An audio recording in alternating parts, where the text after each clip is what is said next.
Bienvenue dans cette exploration captivante de l'histoire du Canada. 4e partie. Mais avant tout, abonnez-vous pour ne rien manquer de nos prochaines vidéos. La Nouvelle-Écosse a été la première colonie à se doter d'un gouvernement pleinement responsable. Vrai.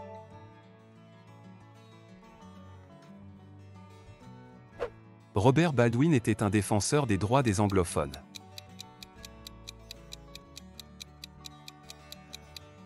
Faux.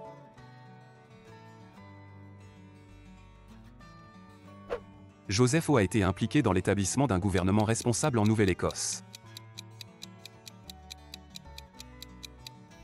Vrai.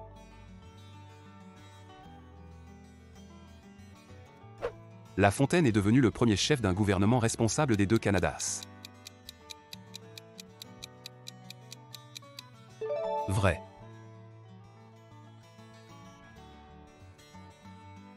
Si le gouvernement perd un vote de confiance, il doit rester en fonction. Faux.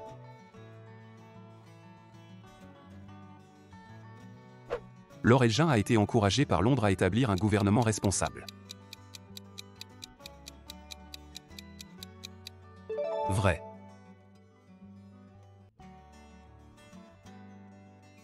Le Canada uni était composé de combien de colonies?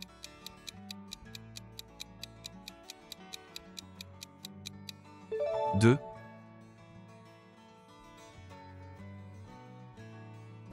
Le gouvernement responsable est un système politique actuellement en vigueur au Canada. Vrai.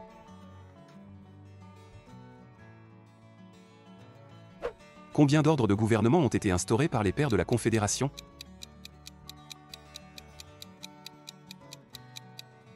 2. Le fédéral et le provincial. Quelle province était regroupée pour former le Dominion du Canada en 1867? L'Ontario, le Québec, le Nouveau-Brunswick et la Nouvelle-Écosse. Quel document a été adopté par le Parlement britannique en 1867 pour créer le Dominion du Canada? L'Acte de l'Amérique du Nord britannique.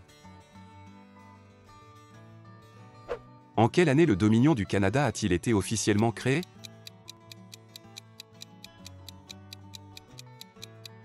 « 1867.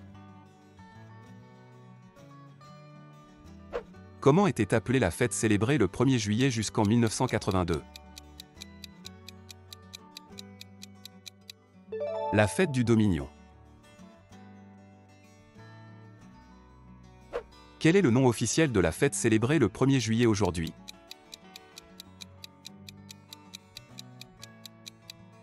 La fête du Canada.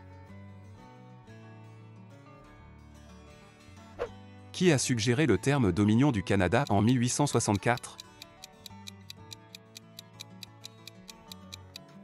Sir Léonard Tillet. D'où a été tirée l'expression Dominion du Canada?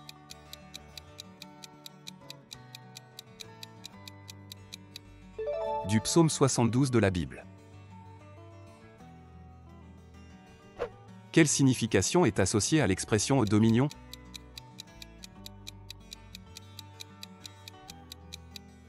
Puissance. Les pairs de la Confédération étaient uniquement des Britanniques.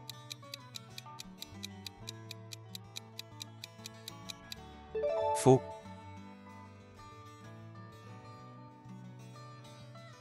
Le Dominion du Canada a été officiellement créé le 1er juillet 1867. Vrai.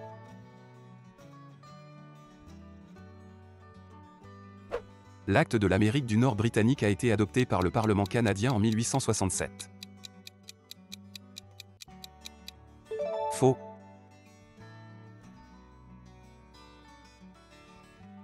La fête du Canada est le nom officiel de la célébration du 1er juillet au Canada. Vrai.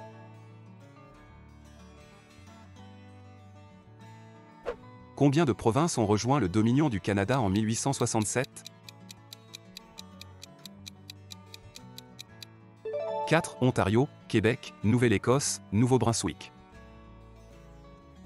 En quelle année le Manitoba et les territoires du Nord-Ouest ont-ils rejoint le Dominion du Canada?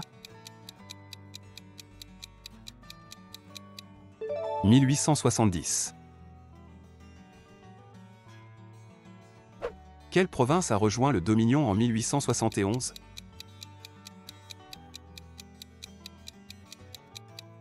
La Colombie-Britannique.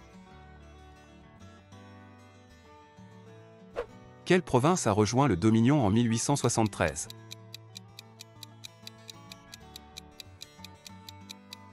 L'île du Prince-Édouard.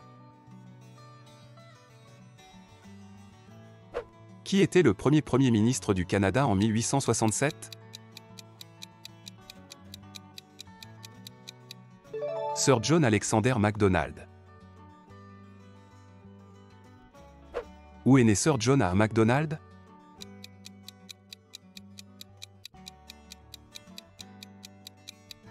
En Écosse. Quelle province a rejoint le Dominion en 1905?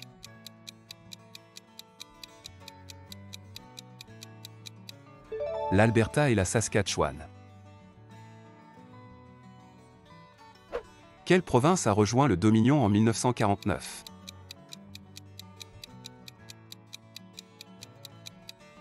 Terre-Neuve et Labrador. Quelle province a rejoint le Dominion en 1999?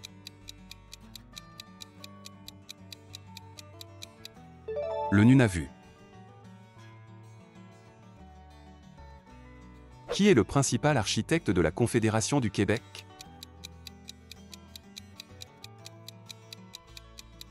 Sir Georges-Étienne Cartier. Sir John A. Macdonald est né en Ontario.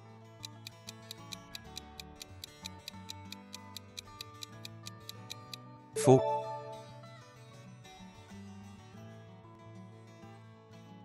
Le Yukon a rejoint le Dominion du Canada en 1871. Faux.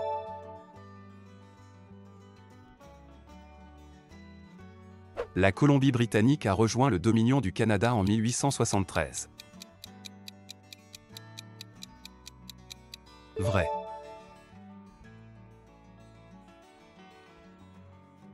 Sir Georges-Étienne Cartier était un avocat spécialisé dans les chemins de fer. Vrai.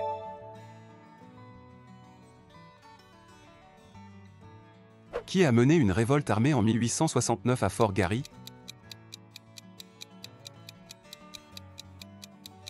Louis Riel.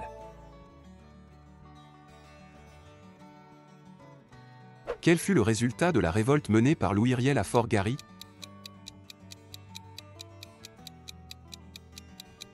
Création de la province du Manitoba. En quelle année a eu lieu la première révolte des Métis dans l'Ouest canadien?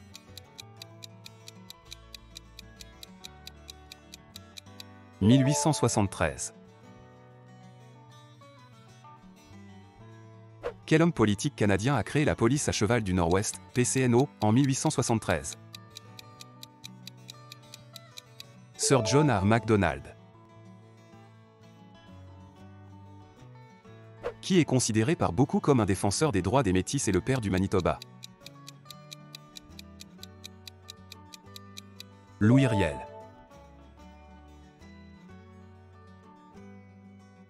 Le Canada a envoyé des soldats pour reprendre Fort Garry en 1870. Vrai.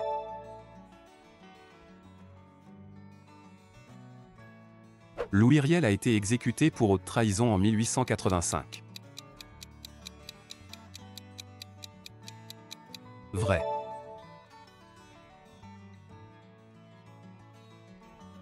La première révolte des Métis a conduit à la création de la Gendarmerie royale du Canada.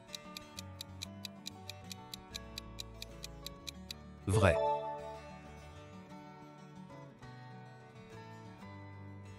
Louis Riel n'a jamais occupé son siège au Parlement.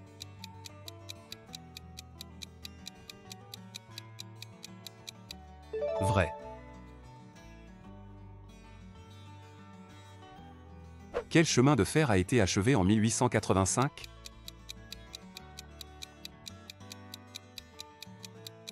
Chemin de fer canadien Pacifique.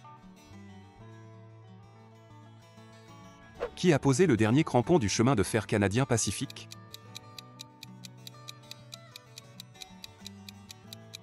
Donald Smith, Lord Strathcona.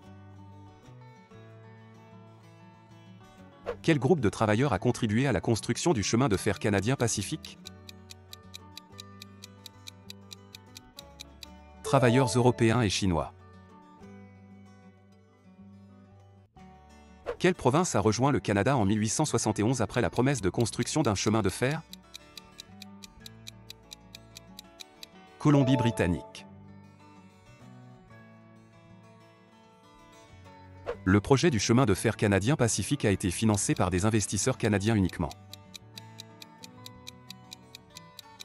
Faux.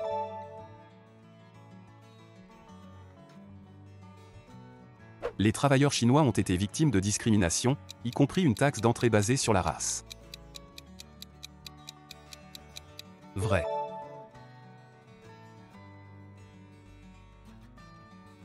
Le dernier crampon du chemin de fer canadien Pacifique a été posé par un administrateur britannique. Vrai.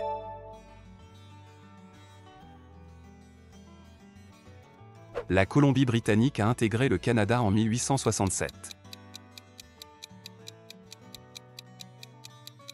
Faux.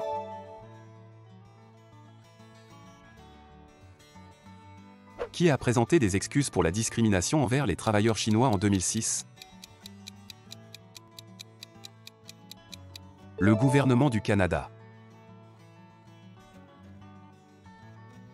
Le chemin de fer canadien Pacifique est souvent appelé les rubans d'acier. Vrai.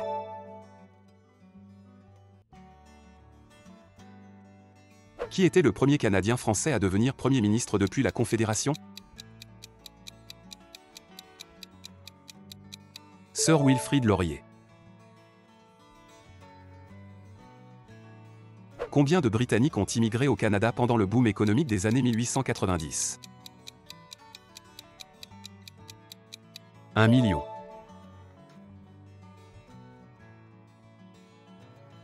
Quel secteur a prospéré avec l'immigration vers l'Ouest canadien avant 1914? Le secteur agricole. Le portrait de Sir Wilfrid Laurier figure sur les billets de 5 $.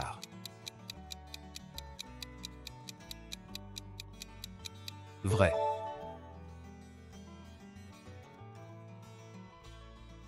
Le Canada a connu un boom économique dans les années 1990 et au début du XXe siècle. Faux.